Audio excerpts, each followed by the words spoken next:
my gosh, look at that perfect set. Good morning. What's up, everybody? Welcome back to the vlog. Welcome back to the channel. What an absolutely beautiful morning down here at D Street. Encinitas. Look at these perfect peaks going up towards Boneyards, but it is absolutely firing this morning. I came down here with the Catch Surf log, trying to find a little vibe. We are meeting up with Lauren Hartman to do a little filming this morning. We have not filmed with her in a while. She has been traveling across the United States here and there, doing photography and shoots for concerts and festivals and bands, and that's an absolute vibe. But we're gonna link up with her this morning. We're gonna get out there. She should be meeting up with us. It is just before 7 a.m. Absolutely beautiful. If you guys remember last week, what a crazy couple of sessions, especially the one at Pono. I didn't really get into huge in-depth detail about how much paddling and current was involved in that session. I was absolutely exhausted. I brought out the Catch Surf today thinking it would be a little bit smaller, less current, less wind, and it looks like it's gonna be an absolute little dreamy session out there. Look at this one rolling in right now. Look at this guy right here. That one over there, this peak right here. Everybody's spread out. This is absolutely firing. Check out this one break right here real quick. So basically, we are going to get out there. Got a little swim crew going on out here as well. Kind of wasting time just chattering, so I'm gonna get suited up. We'll pick this up in just one sec. Look at this little peak rolling in right now. Lauren's set up on the bluff. My mullet is looking extra mullety, and I heard that helps you surf faster, and that's a vibe, so you guys know the deal. I'll see you in the water in 3, 2, 1. Boo!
Wow, how fun was that? A complete opposite of the session we had at Pono last week.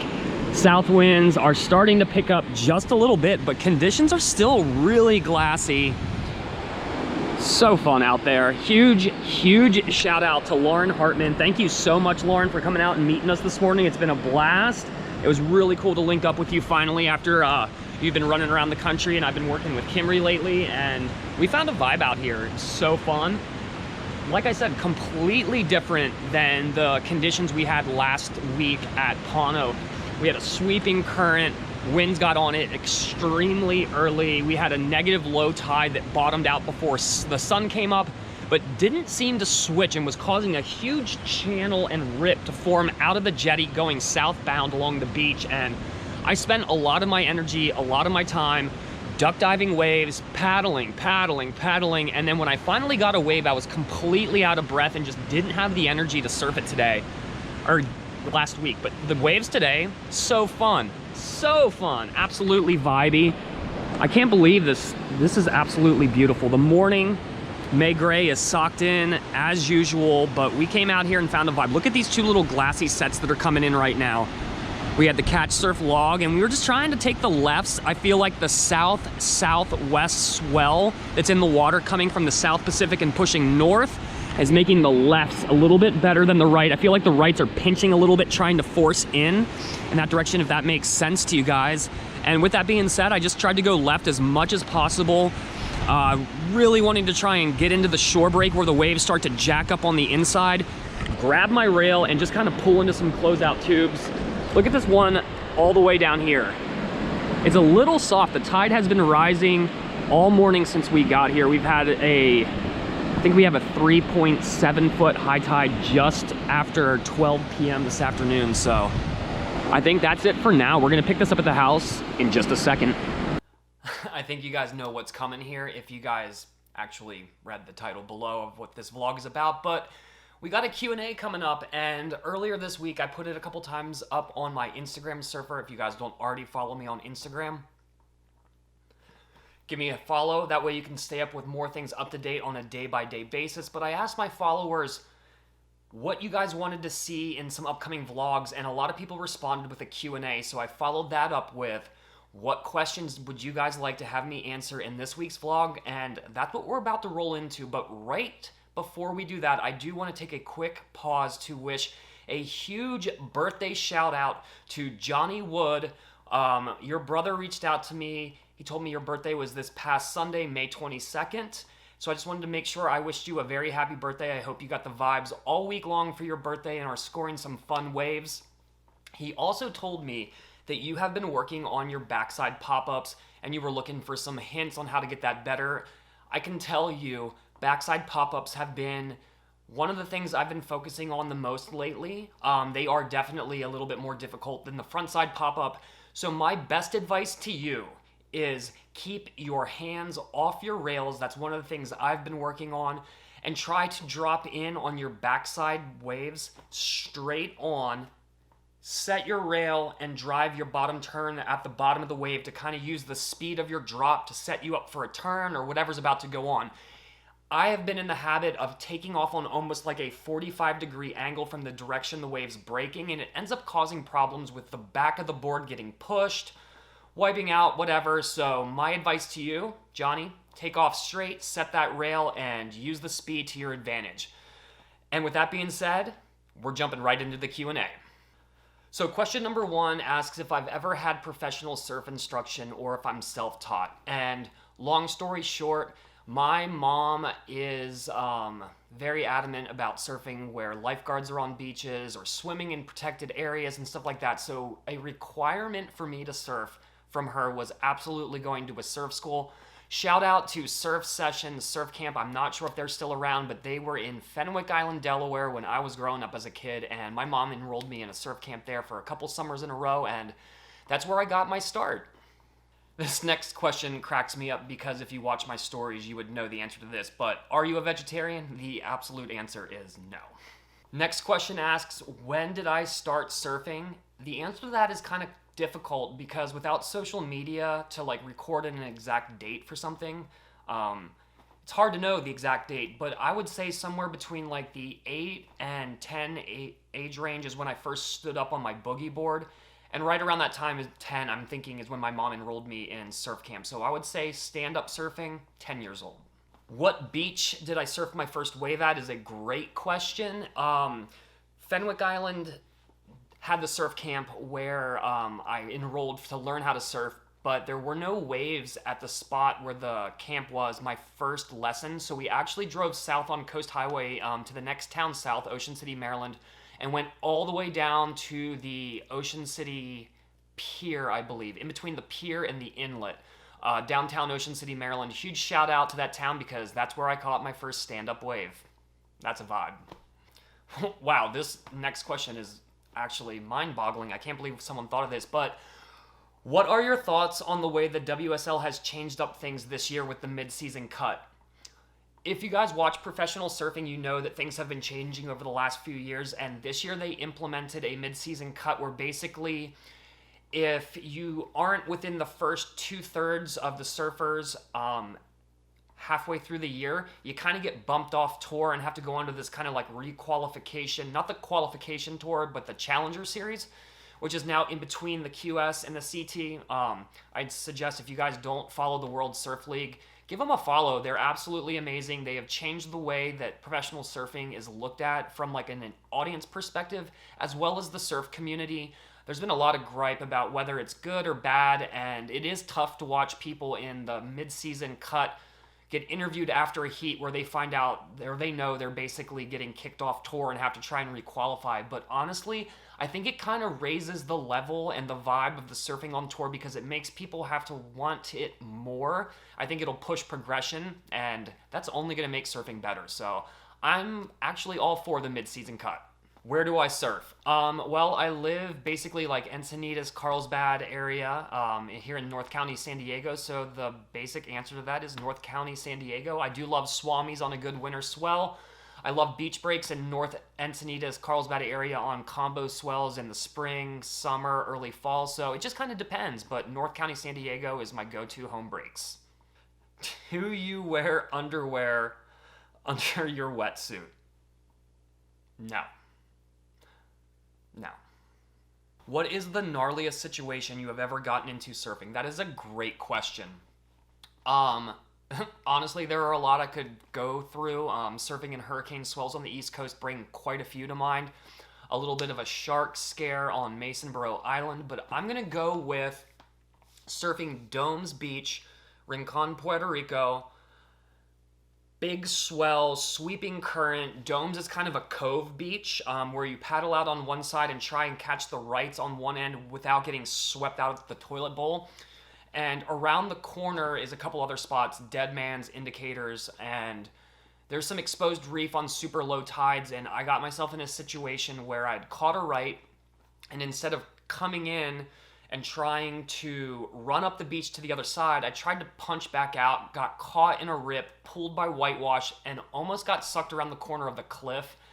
There isn't a beach for, I don't know how long, so getting out of the water in that area in heavy surf with a super low tide is extremely dangerous. People have unfortunately been very, very injured and killed, and that's not a vibe. So I definitely was kind of like freaking out.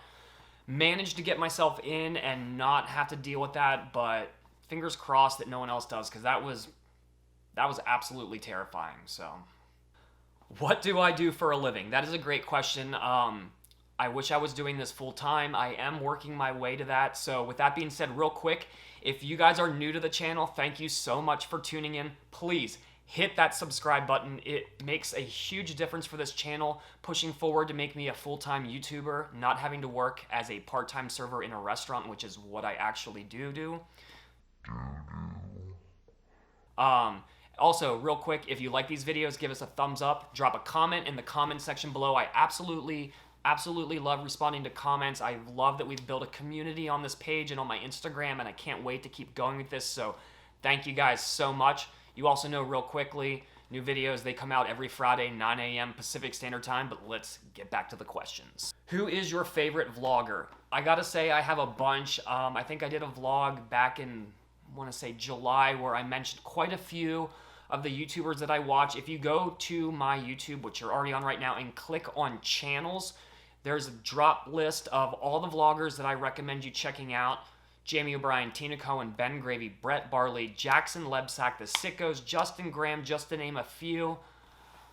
But honestly, if I was going to say my favorite vlogger, it would have to be Ben Gravy, and that was just because Ben is the reason that I really got into vlogging and was the one that made me think that I could do it. So huge shout out, Ben Gravy. You're a ledge. Thank you.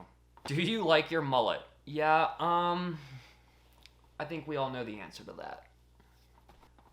This question is fantastic. What's the story behind the background photo for your YouTube banner? So that photo was actually taken at Domes Beach, the break I told you about from what was your most gnarly surfing situation that you've ever been in.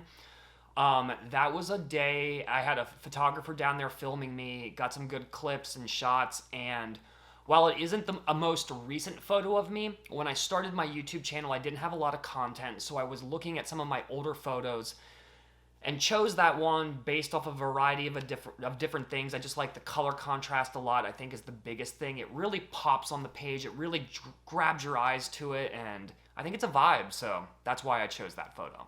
How was your surfing progress at that time? That's a great question. I will honestly say that having started vlogging and having a filmer and being able to look back on all my waves that I ride has tremendously helped my progression, because every wave I look at, I can tell you what I did wrong. It does not matter how good I surf a wave.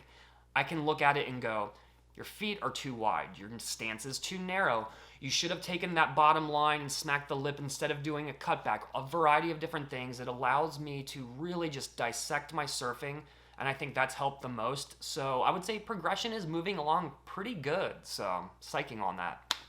Do you like California or do you want to move? I love California. I always wanted to live here. When I was living in North Carolina, surf was sparse in Wrightsville Beach, North Carolina, and I would check swell info back in the day and just look to see what the conditions were in North County, San Diego. And I gotta say, I prayed for 2 to 3 foot like I saw here all the time. So I was psyched to move out here. I would never move away, but fingers crossed one day I can be bi-coastal. I would love to have a place on the East Coast as well, so no, not gonna move. Oh my gosh, this is a great question. Why did you start your YouTube channel? Couple years ago during quarantine in North County, San Diego, all the beaches were shut down and you couldn't go surfing, and I was grinding through surf videos on YouTube and couldn't find any more that I hadn't watched, and somehow came across Jamie O'Brien and the JOB vlogs, which really got me psyched. I absolutely loved them. I loved the way that the vlog made you feel more personal with the surfer or whoever was vlogging, and it really just changed my perspective on like what people do with their cameras. And then once I came across Ben Gravy, I realized, wow, anybody can do vlogging. I was watching Ben surf waves that were 1 foot, and it made me think, I can do this. And I took part of my stimulus check and I bought a GoPro, and the rest is history. I think we just did great. That was awesome. Thank you guys so much for all the questions. I loved hearing from you. I hope this helps you guys know a little bit more about me. I think now that we are almost a year into vlogging, I feel a little more comfortable talking about who I am on camera instead of just surfing and adventures. I figured in the beginning, you know, it's like, why would someone who doesn't know who you are want to know random things about you? But we've been moving along, and you guys have been following along with me, and I'm stoked to know that you guys wanted to know more about me, and I'll make sure to keep including things in these videos. Thank you guys so much for tuning in. I think this is going to be it. This has been quite an episode and quite a vibe. Thank you guys so much. You guys know the deal. For now, click right here to subscribe and right here to watch more videos, and I'll see you all here next week. Yo!